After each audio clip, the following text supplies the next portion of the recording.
بسم اللہ الرحمن الرحیم۔ السلام علیکم اسٹوڈنٹس، آج ہم class 10th biology chapter 11 lecture 9 میں جو ٹاپک آج ہم ڈسکس کریں گے وہ ہے ہمارے پاس introduction of homeostasis and we discuss another topic that is homeostasis in plants. تو بیٹا سب سے پہلے اس چیپٹر کے اندر ہم اس کے انٹروڈکشن میں دیکھیں گے کہ ہومیوسٹائسس کیا ہے۔ ہومیوسٹائسس مینس کہ بیرونی ماحول کے جو ٹمپریچر ہے، درجہ حرارت ہے، اس میں تبدیلیوں کے باوجود کسی بھی جاندار کے اندر کا جو درجہ حرارت ہوگا، جو ٹمپریچر ہوگا، وہ تبدیل نہیں ہوگا، یعنی کہ وہ متاثر نہیں ہوگا۔ تو ایسا عمل جس میں بیرونی ماحول میں تبدیلیوں کے باوجود کسی جاندار کے جسمانی درجہ حرارت میں، ٹمپریچر میں کوئی تبدیلی رونما نہ ہو، اس عمل کو ہم نام دیتے ہیں ہومیوسٹائسس کا۔ جیسا کہ یہاں پر دو ایگزامپلس دی گئی ہیں ہومیوسٹائسس کی۔ تو first example is that human body temperature, یعنی کہ انسان کا جو درجہ حرارت ہے، جسمانی درجہ حرارت جو ہوتا ہے وہ ہوتا ہے 37 ڈگری سینٹی گریڈ۔ یعنی کہ کوئی بھی تبدیلی رونما ہو ماحول میں، انوائرمنٹ کے اندر، لیکن اس کا اثر جو ہے جانداروں کے جسم کے، یعنی کہ ہیومنس کے جسم کے اندرونی ٹیمپریچر پر نہیں ہوگا۔ یعنی کسی بھی قسم کی تبدیلیاں رونما ہو رہی ہوں ہمارے بیرونی ٹیمپریچر میں، ہمارا جو جسمانی ٹیمپریچر وہ 37 ڈگری سینٹی گریڈ ہی رہے گا۔ اسی طرح سے چاہے ہم کتنی ہی زیادہ مقدار والی کاربوہائیڈریٹس پر مشتمل خوراک ہی کیوں نہ کھا لیں، ہمارے جو خون ہے اس کے اندر جو گلوکوز کا لیول ہوتا ہے، گلوکوز کی جو سطح ہے وہ 1 گرام پر لیٹر ہی رہے گی، اس سے تبدیل نہیں ہوگی۔ تو یہ دو ایگزامپلز ہیں ہومیوسٹائسس کے حوالے سے۔ اس کے بعد اگر ہم مراحل کی بات کریں، پروسیسز کی بات کریں ہومیوسٹائسس کے، تو there are 3 major processes of homeostasis. One is osmoregulation, other one is thermoregulation, next one is excretion. osmoregulation کیا ہے بیٹا جی؟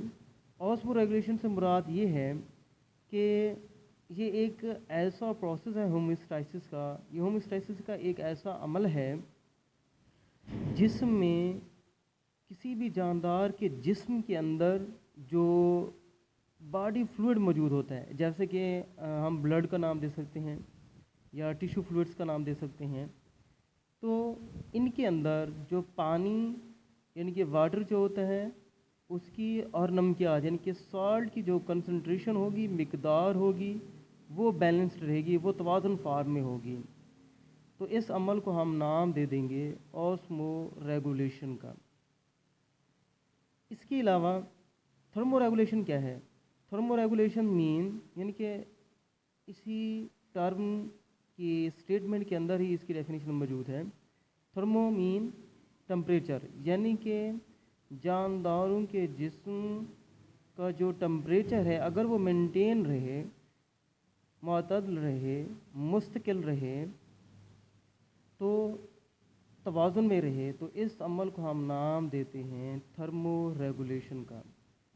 ایکسکریشن کیا ہے؟ ایکسکریشن مین اخراج کا عمل، یعنی کہ جو فالتو مادے ہوتے ہیں، ویسٹ پروڈکٹس ہیں، ویسٹ مٹیریل جو ہوتا ہے، ہمارا جسم اسے جب خارج کر دیتا ہے تو اس عمل کو ہم نام دیتے ہیں ایکسکریشن کا۔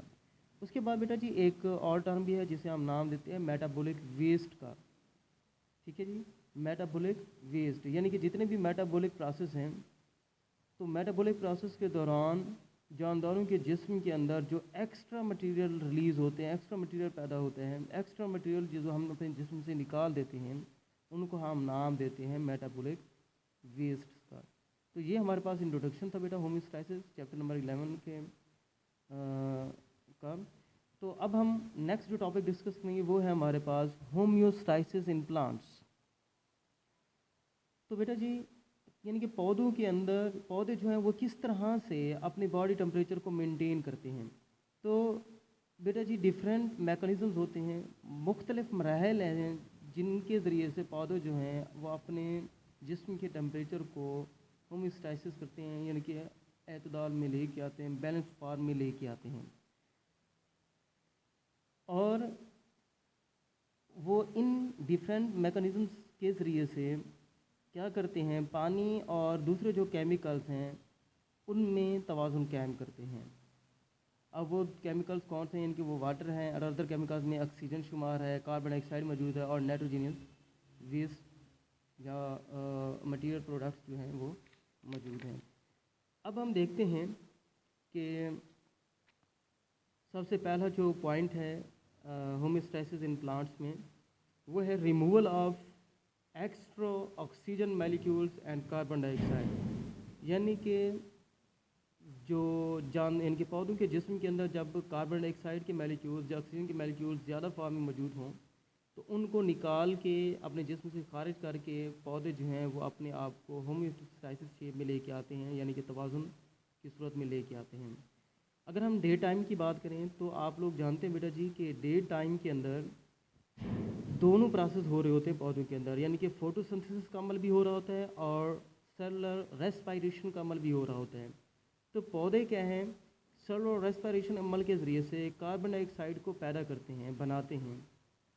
اور یہ کاربن ڈائی آکسائڈ جو ہوتی ہے یہ کوئی ویسٹ پروڈکٹ نہیں ہوتی ڈے ٹائم کے اندر, بلکہ یہ یوٹیلائز ہو جاتی ہے کس میں, فوٹو سنتھسس کے عمل کے اندر, جس کے ذریعے سے جاندار جو ہیں وہ اپنی خوراک تیار کر سکتے ہیں. لیکن یہ بنتی کہاں سے ہے, سیلولر ریسپریشن کے عمل کے دوران بنتی ہے, اور استعمال کس میں ہوتی ہے, فوٹو سنتھسس پروسیس کے اندر.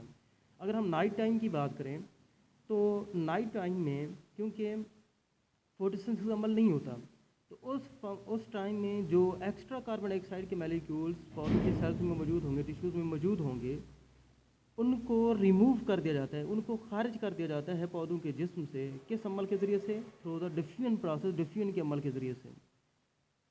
اور کہاں سے, فرام دا ٹیشو سیلز کے ذریعے سے, یعنی کہ ٹیشو سیلز سے ڈفیوژن کے عمل کے ذریعے سے ایکسٹرا کاربن ڈائی آکسائڈ کو نائٹ ٹائم میں کیا کر دیا جاتا ہے, ریموو کر دیا جاتا ہے. اسی طرح سے اگر ہم بات کریں ینگ لیوز کی اور سٹیمز کی, تو جو ینگ لیوز اور سٹیمز ہوتے ہیں, ان کے نئے پتے اور تنے جو ہوتے ہیں, وہاں سے بھی کاربن ڈائی آکسائڈ کے مالیکیولز کا اخراج ہوتا ہے, لیکن وہ ڈفیوژن کے عمل کے ذریعے سے نہیں ہوگا, بلکہ وہ ہوگا اسٹومیٹا کے عمل کے ذریعے سے.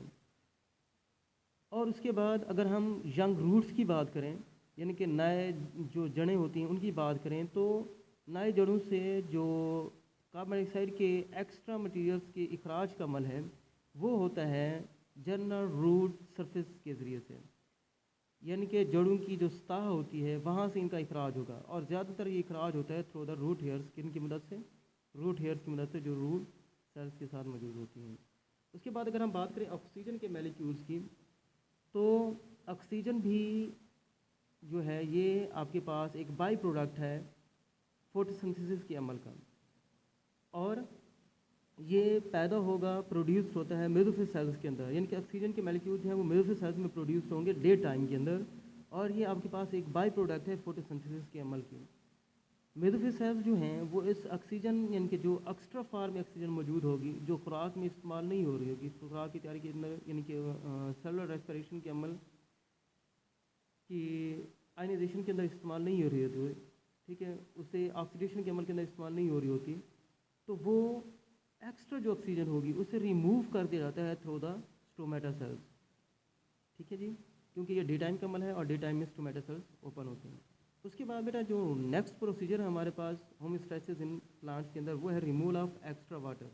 یعنی کہ جو ایکسٹرا پانی جب پودوں کے جسم کے اندر موجود ہوگا اس کو جب یہ ریموو کریں گے اپنے جسم سے, تب وہ توازن کی حالت میں آ جائیں گے. یعنی کہ پلانٹس جو ہیں وہ وہ پانی جو ہے وہ زیادہ مقدار میں حاصل کرتے ہیں مٹی سے, سوائل سے.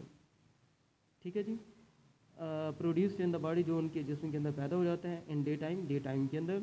اس کے بعد جو پلانٹس ہیں وہ اس پانی کو سٹور کر لیتے ہیں. کس میں سٹور کر لیں گے, اپنے سیلز کے اندر سٹور کر لیں گے, اور اس طرح سے ان کے سیلز جو ہیں وہ